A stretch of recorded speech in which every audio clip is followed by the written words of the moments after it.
दरम्यान नेपाळमध्ये सोशल मीडियावरील बंदीवरून आक्रमक झालेल्या तरुणांनी आज सरकारविरोधात आंदोलन सुरू केलं आणि नेपाळच्या काठमांडूमध्ये संचारबंदी सध्या लागू करण्यात आलेली आहे। नेपाळमध्ये फेसबुक असेल, ट्विटर यासह अगदी 26 सोशल मीडियावरती बंदी घालण्यात आलेली आहे। त्यामुळे नेपाळच्या संसद परिसरामध्ये जाऊन या सगळ्या तरुणांनी आंदोलन केलं आणि धक्कादायक बाब म्हणजे यामध्ये 10 आंदोलनकर्त्यांचा मृत्यू झाल्याची माहिती समोर येते। दरम्यान शेकडो जण यामध्ये जखमी झाल्याची सुद्धा माहिती आहे।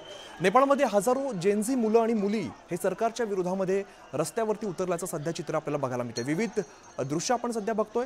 आज आंदोलकांनी नेपाळच्या संसदेत प्रवेश केला। परिस्थिती नियंत्रणाबाहेर जात असल्याचं पाहून पोलिसांनी अश्रुधुराच्या नळकांड्या फोडल्या आणि पाण्याची फवारणी सुद्धा केलेली आहे। यामध्ये जवळपास 10 जणांचा मृत्यू झाल्याची माहिती सध्या समोर येते। सध्याची जी परिस्थिती आहे ती लक्षात घेता नेपाळ सरकारने आपत्कालीन सुरक्षा बैठक सुद्धा बोलवलेली आहे। या बैठकीत महत्त्वाची चर्चा केली जाईल आणि त्याच वेळेला पोलिसांनी सुद्धा काठमांडूमध्ये रात्री 10 वाजेपर्यंत कर्फ्यू लागू केलेला आहे।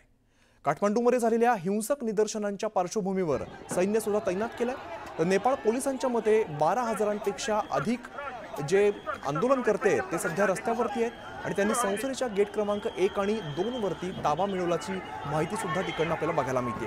दरम्यान संसद भवनासोबतच राष्ट्रपती भवन असेल, उपराष्ट्रपती भवन आणि पंतप्रधान निवासस्थानाजवळ सुद्धा सैन्य तैनात करण्यात आलेलं आहे। 3 सप्टेंबर रोजी नेपाळ सरकारने फेसबुक, इंस्टाग्राम आणि यूट्यूबसह 26 सोशल मीडिया ॲप्सवरती बंदी घालण्याचा निर्णय घेतलेला होता। हे प्लॅटफॉर्म नेपाळच्या दळणवळण आणि माहिती तंत्रज्ञान मंत्रालयाकडे नोंदणीकृत नव्हते।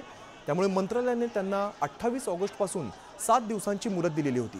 त्याची अंतिम मुदत 2 सप्टेंबर रोजी संपली आणि त्यानंतर नेपाळ सरकारने 26 सोशल मीडिया ॲप्सवरती बंदी घातली आहे।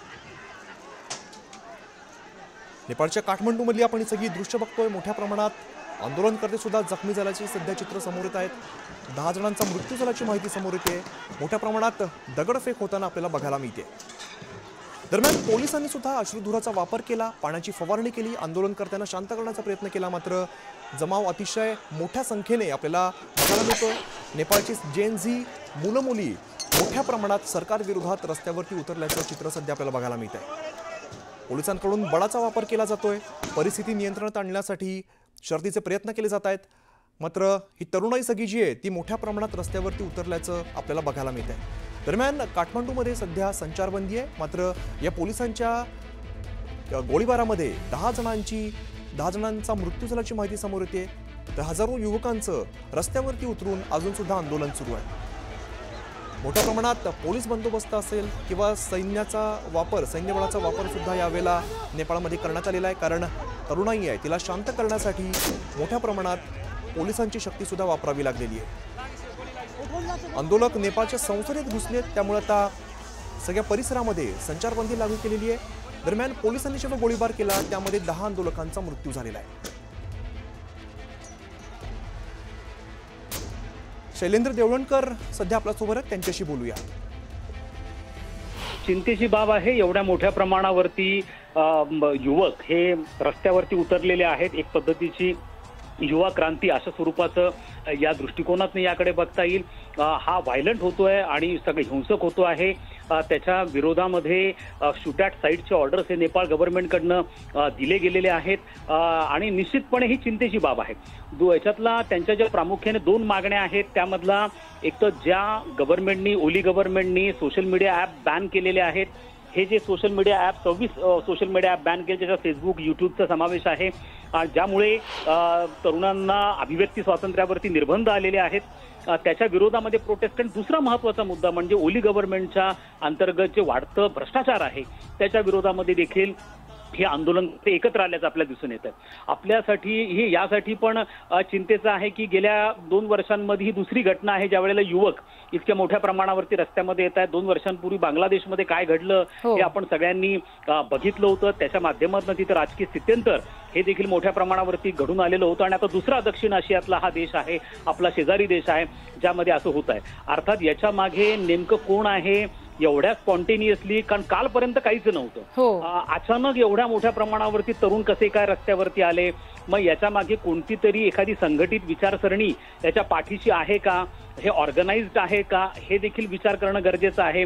आणि याची जर नेपाळमधली गेल्या काही वर्षातली आपण परिस्थिती पाहिली तर नेपाळमध्ये आपल्याला एक पद्धतीचं राजकीय ध्रुवीकरण हे होताना दिसून येतं. ओली गव्हर्नमेंट जे आहे हे आता बऱ्यापैकी चीनकडे, साम्यवादाकडे झुकणारं आणि चीनचा वाढता प्रभाव हा फार कॉज ऑफ कन्सर्न आहे, मोठा चिंतेचा विषय आहे. चीनच्या गुंतवणुकी वाढत आहेत आणि प्रामुख्याने जसं पाकिस्तान बरोबरचा इकॉनॉमिक कॉरिडॉर झाला तसा चायना नेपाळ इकॉनॉमिक कॉरिडॉर हा होऊ घातलेला आहे आणि त्यामुळे कुठेतरी ओली गव्हर्नमेंटला आपल्या राजकीय अस्तित्वाविषयी प्रश्नचिन्ह आहेत आणि त्यामधनं अशा प्रकारचे निर्णय हे प्रामुख्याने घेतले जातात सोशल मीडिया ऍप बॅन करण्याचे. आणि याच्या मागे चीनची शक्ती असण्याची किंवा प्रभाव असण्याची शक्यता सुद्धा नाकारता येत नाही, कारण चीनमध्ये देखील हे सगळे सोशल मीडिया ऍप जे आहेत ते बॅन आहेत. चीनमध्ये आपले स्वतःचे त्यांचे सोशल मीडिया ऍप आहेत. दुसरा मुद्दा असा आहे की जसं चीन एकीकडे साम्यवादाकडे झुकतोय तसं दुसरीकडे नेपाळ साम्यवादाकडे झुकतोय तसं दुसरीकडे नेपाळमध्ये जी पूर्वी राजेशाही होती त्या राजेशाहीला समर्थन देणारा युवा वर्ग हा मोठ्या प्रमाणावरती पुढे येतोय. तर सध्याची नेपाळमधली दृश्य तर अतिशय गंभीर दृश्य आपल्याला बघायला मिळत आहेत. मोठ्या प्रमाणात तरुणाई जी आहे ती आंदोलन करताना रस्त्यावरती उतरल्याचं बघायला मिळते. दरम्यान या सगळ्या आंदोलनाला हिंसक वळण लागल्याचं सुद्धा आपल्याला बघायला मिळते, ज्यामध्ये पोलिसांना आणि सैन्याला बळाचा वापर करावा लागलाय आणि त्यानंतर 10 आंदोलनकर्त्यांचा मृत्यू झाल्याची सुद्धा माहिती समोर येते. ब्रिगेडियर हेमंत महाजन यांच्याशी काही वेळापूर्वी संपर्क साधला होता. ते नेमकं काय म्हणाले आपण एकदा बघूया.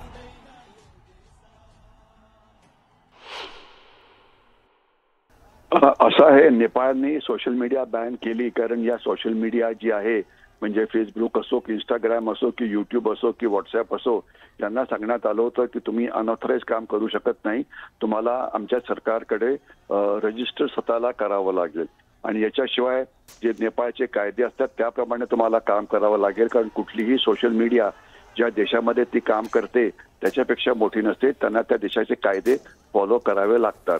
परंतु हे मीडिया ते ऐकायला तयार नाहीयेत आणि आपली माहिती द्यायला तयार नव्हते, तर त्याच्यामुळे नेपाळ सरकारने या सोशल मीडियाला बॅन केलेलं आहे. खरं म्हटलं तर सोशल मीडियाचे म्हणजे एक दुधारी शस्त्र आहे. चांगला जर त्याचा चांगला वापर केला तर ते खूप त्याची ताकद चांगली असते, परंतु वाईट वापर केला म्हणजे भडकाऊ पोस्ट टाकल्या, हिंसाचार भडकवण्याचा प्रयत्न केला, भडकाऊ व्हिडिओज टाकले, त्याच्यामुळे हिंसाचार वाढू शकतो, दुष्प्रचार दुष्परिणाम हा वाढू शकतो. तर सध्या नेपाळमध्ये ते जास्त प्रमाणामध्ये होत आहे. आणि दुसरं असं की सोशल मीडियामध्ये मुळे प्रत्येकाला स्वतःचं मत व्यक्त करायला संधी मिळते.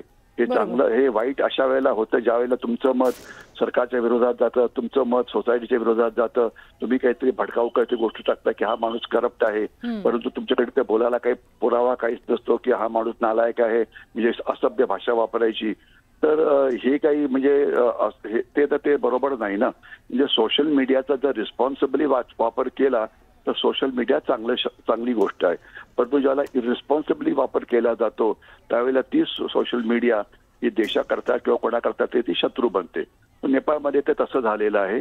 आणि दुसरं हे नेपाळचा जो बॅन आहे थोडासा एकतर्फी आहे, इन द सेन्स की त्यांनी फक्त वेस्टर्न बेस्ड सोशल मीडिया ही बॅन केलेली आहे, परंतु सोशल मीडिया जी चीनची आहे ती बॅन केली नाहीये. जसं उदाहरणार्थ आपण युट्यूबचा वापर करतो तर युट्यूबचं इक्विव्हलंट चीनमध्ये आहे टिकटॉक, तर टिकटॉकला बॅन केलेलं नाहीये, कारण हे सरकार नेपाळी सरकार चीनच्या बाजूने असल्यामुळे त्यांना चीन विषयाला जास्तच प्रेम आहे. म्हणजे तर हे एकतर्फी आहे.